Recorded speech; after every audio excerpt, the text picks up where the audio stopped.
আসসালামু আলাইকুম দর্শক, নগদ জনপদের খবরে আপনাদের সকলকে আমন্ত্রণ জানাচ্ছি। আমি ফাহমিদা দোলা। এখনকার সংবাদ আয়োজন একই সঙ্গে চ্যানেল আই এর ইউটিউব চ্যানেলে এবং চ্যানেল আই এর ওটিটি প্ল্যাটফর্ম আই স্ক্রিনে লাইভ স্ট্রিম হচ্ছে। কক্সবাজারের উখিয়া পালংখালী রোহিঙ্গা ক্যাম্পে পাহাড় ধসে 9 জন নিহত হয়েছেন। বুধবার ভোরে 8, 9, 10 ও 14 নম্বর ক্যাম্পের পাশের পাহাড়ি এলাকায় পৃথক পাহাড় ধসে ওই হতাহতের ঘটনা ঘটে। সরোয়ার আজম মানিকের পাঠানো তথ্য ও ভিডিও চিত্রে রাজীব আহমেদের রিপোর্ট। মঙ্গলবার থেকে কক্সবাজার উখিয়া ও টেকনাফ এলাকায় টানা বৃষ্টি হচ্ছে। বুধবার ভোরে উখিয়া উপজেলার পালংখালী ইউনিয়নের বালুখালীর কয়েকটি ক্যাম্প পাহাড় ধসে রোহিঙ্গাদের বেশ কয়েকটি ঘর মাটিচাপা পড়ে। Fire service, red crescent, APBN ও পুলিশ সহ স্বেচ্ছাসেবক দলের সদস্যরা উদ্ধার কাজে যোগ দেন। পাহাড় ধসে 10 নম্বর ক্যাম্পের 4 জন, 9 নম্বর ক্যাম্পের 2 জন, 8 নম্বর ক্যাম্পের 2 জন রোহিঙ্গা মারা যায়। এছাড়াও 14 নম্বর ক্যাম্পের পাশে পাহাড়ি এলাকায় পালংখালী ইউনিয়নের এক বাসিন্দার বাড়ির ওপর পাহাড় ধসে এক স্কুল ছাত্র নিহত হয়েছে। শরণার্থী ত্রাণ ও প্রত্যাবাসন কার্যালয়ের অতিরিক্ত কমিশনার শামসুদ্দৌজা নয়ন ক্যাম্পে একাধিক পাহাড় ধসের হতাহতের ঘটনা নিশ্চিত করে উদ্ধার তৎপরতা চলছে বলে জানান। Rajib Ahmed, channel I.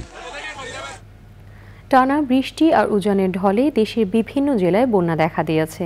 সিলেটের দ্বিতীয় দফার বন্যায় বৃষ্টিপাতের পাশাপাশি দ্রুত বাড়ছে নদ নদীর পানি।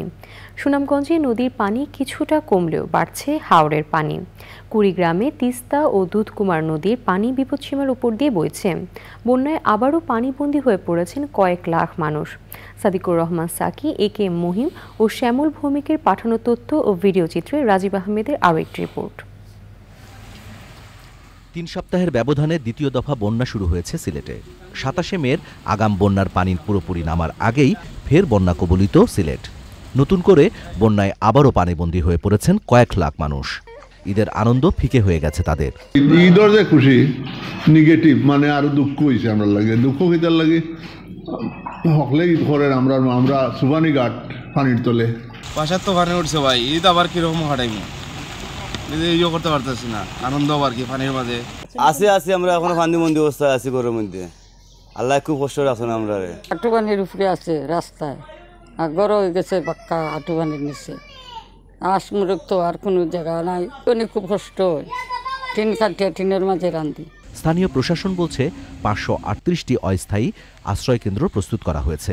আমাদের নিচু স্থানগুলোতে যারা বসবাস করছেন, এমনকি অনেক জায়গায় দোতলা বা তিনতলা বাড়ি, নিচতলায় এখনো পার্টি প্রবেশ করেনি, সেই জায়গাগুলোতেও যেন অতি সত্বর আজকের মধ্যেই মালামাল যেন তারা নিরাপদ আশ্রয়স্থলে চলে যায় এবং আশ্রয় কেন্দ্রে জনগণ যাতে অবস্থান গ্রহণ করে। আগামী 2 দিন সিলেটে টানা বৃষ্টির পূর্বাভাস দিয়েছে আবহাওয়া অধিদপ্তর। সুনামগঞ্জের হাওরে বাড়ছে পানি। পৌর শহরের বিভিন্ন আবাসিক এলাকায় বসতবাড়িতে পানি উঠেছে। আশ্রয়কেন্দ্রে উঠতে শুরু করেছেন বাসিন্দারা। ছাতক সিলেট, সুনামগঞ্জ তাহিরপুর, সুনামগঞ্জ দোয়ারা বাজার সড়কে পানি ওঠায় যান চলাচল বন্ধ আছে ওসব এলাকায়।